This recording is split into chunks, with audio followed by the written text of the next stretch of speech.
Subscribe and share my channel Sudarsana. శ్రీమాత్రే నమః. శ్రీ గురుభ్యో నమః. శ్రీమద్దేవి భాగవతము 9వ స్కందము.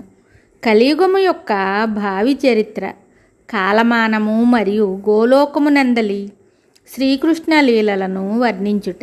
భగవంతుడగు నారాయణుడు చెప్తున్నాడు, నారద, తరువాత సరస్వతి తన ఒక కళతో పుణ్యభూమియగు భారతదేశానికి వచ్చింది. సంపూర్ణ అంశతో ఆ దేవికి భగవంతుడగు శ్రీహరి దగ్గర ఉండే సౌభాగ్యం ప్రాప్తించింది.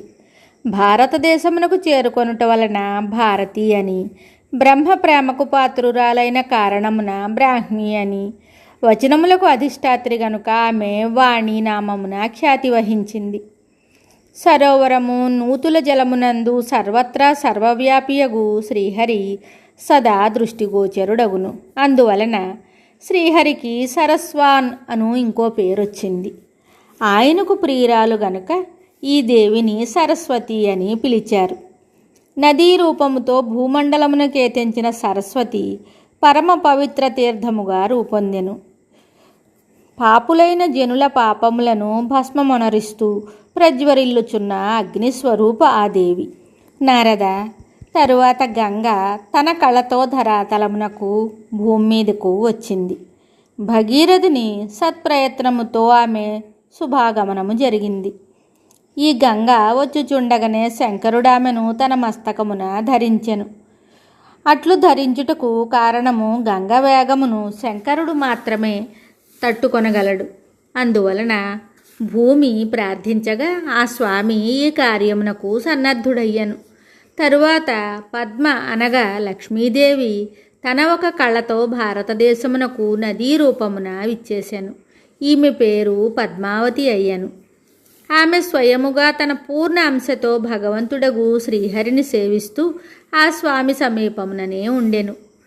తరువాత తన రెండవ కళతో ఆమె భారతదేశమున రాజగు ధర్మధ్వజుని ఇంట పుత్రికా రూపమున ప్రకటిత అయ్యను. ఆ సమయమున ఆమె పేరు తులసి. శ్రీహరి యొక్క ఆదేశానుసారము విశ్వపావనియగు ఈ దేవి తన కళతో వృక్షముగా రూపొందుటకు సంతోషముగా స్వీకరించెను. కలియుగమున 5000 సంవత్సరముల వరకు భారతదేశమున ఈ దేవీమణులు నివసించారు. తరువాత ఈ 3 దేవీమణులు నదీ రూపములను విడిచి వైకుంఠానికి వెళ్ళిపోయారు.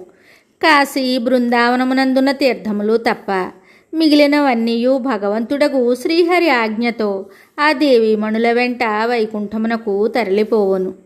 సాలగ్రామము శివుడు, శక్తి, భగవంతుడగు పురుషోత్తముడు కలియుగమునందు 10,000 సంవత్సరములు గడిచిన తరువాత భారతదేశమును వదిలి తమ తమ స్థానములకు వెళ్ళిపోతారు.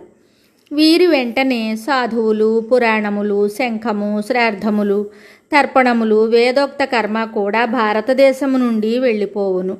దేవపూజలు, దైవనామములు, దేవతల గుణకీర్తనలు, వేదము, శాస్త్రములు, పురాణములు, సత్పురుషులు, సత్యము, ధర్మము, గ్రామదేవతలు, వ్రతములు, తపములు, ఉపవాసములు ఇవి అన్నీయును ఈ భారతదేశము నుండి అదృశ్యమగును.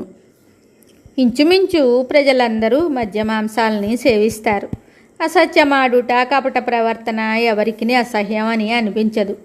పైన చెప్పిన దేవీ దేవతలు భారతదేశాన్ని వదిలిపెట్టిన తరువాత శఠులు, క్రూరులు, మిక్కిలి అహంకారులు, దొంగలు, హింసించువారు వీరందరూ ప్రపంచంలో వ్యాపిస్తారు. పురుష భేదం కలుగుతుంది. స్త్రీ విభేదము అనగా కేవలము స్త్రీలు పురుషులు అను భేదం మాత్రమే ఉంటుంది. జాతి భేదం తొలగిపోతుంది. అందువలన భయరహితులై ఏ వర్ణపు స్త్రీనైనను ఎవరినైనను వివాహం చేసుకుంటారు. వస్తువులందు స్వపర స్వామి భేదములుండును. పరస్పరము ఒకరు ఇంకొకరికి ఏ వస్తువును ఇవ్వరు. పురుషులందరూ స్త్రీలకు అధీనులై ప్రవర్తిస్తారు. ఇంటింటి యందు వ్యభిచారిణులుంటారు. దురాచార పరాయణులైన స్త్రీలు నిరంతరము కలహములను సృష్టించి తమ భర్తలను పీడిస్తూ ఉంటారు. సేవకులు నీచత్వమున కొడుగడతారు. వారికంటే అధిక నీచులుగా యజమానులు ప్రవర్తిస్తారు. బలవంతుడైన వాడే ఇంటికి యజమానిగా భావించబడును. బంధువులు స్త్రీ పరివారములందు పరిమితులగుదురు. ఒక్కసారిగా చదువుకొనిన వారితో కూడా పరస్పరము సంభాషించుట కూడా జరగదు. పురుషుడు తన పరివారముతో ఇతర అపరిచిత వ్యక్తి వలె ప్రవర్తించును. బ్రాహ్మణ, క్షత్రియ, వైశ్య, శూద్రాదులనబడు ఈ 4 వర్ణముల వారు తమ జాతి అందలి ఆచార విచారములను వదిలిపెడతారు. సంధ్యావందన, యజ్ఞోపవీతాది సంస్కారములు పూర్తిగా ఆగిపోతాయి. ఈ 4 వర్ణముల వారు మ్లేచ్చుల వలె ప్రవర్తిస్తారు. జనులందరూ తమ తమ శాస్త్రములను వదిలిపెట్టి మ్లేచ్ఛ భాషను అభ్యసిస్తారు. బ్రాహ్మణ, క్షత్రియ, వైశ్య, శూద్ర 4 వర్ణముల వారు సేవా వృత్తితో జీవితములను నిర్వహిస్తారు. సకల ప్రాణుల యందు సత్యము లోపించును. భూమి మీద ధాన్యము మొలవదు. వృక్షములు ఫలహీనములవుతాయి. ఆవులకు పాలిచ్చు శక్తి ఉండదు. ప్రజలు వెన్నలేని పాలను ఉపయోగిస్తారు. స్త్రీ పురుషులందు ప్రేమ లోపిస్తుంది. గృహస్థులు అసత్యములను చెప్తారు. రాజుల యొక్క తేజస్సు, అస్తిత్వము సమాప్తం అవుతుంది. ప్రజలు భయంకరమైన పన్నుల భారంతో మిగుల కష్టముల పాలవుతారు. 4 వర్ణములందును ధర్మము, పుణ్యము పూర్తిగా లోపిస్తుంది. లక్షల మందిలో ఒక్కడు కూడా పుణ్యము చేసుకున్నవాడు ఉండడు. చెడు మాటలు, నిందనీయమగు శబ్దములే వ్యవహారముగా ఉంటాయి. గ్రామములు, నగరములు అరణ్యముల వలె కనిపిస్తాయి. మానవుల సంఖ్య కూడా తక్కువైపోతుంది. అడవులలో ఉండువారు కడు పన్నుల భారముతో కష్టములను అనుభవిస్తారు. నదీ తీరములందు, చెరువుగట్టులందే ధాన్యము పండును. అనగా సమయానుకూలముగా వర్షములు పడవు. వ్యవసాయము సముచితముగా జరగదు. ప్రజలు జలాశయ తీరములందే వ్యవసాయం చేస్తారు. కలియుగమునందు సంభ్రాంత కులము, ఉన్నత వంశములందలి పురుషులే నీచులవుతారు.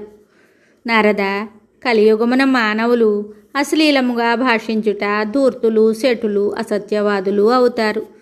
చక్కగా దున్ని నాట్లు వేసిన భూములు కూడా పంటలను ఇచ్చుటకు అసమర్థములై ఉంటాయి. నీచవర్ణముల వారు ధనవంతులైన కారణమున శ్రేష్ఠులుగా భావించబడతారు. మిగతా కథ తరువాయి భాగంలో తెలుసుకుందాము. శుభం. Subscribe and share my channel Sudarsana.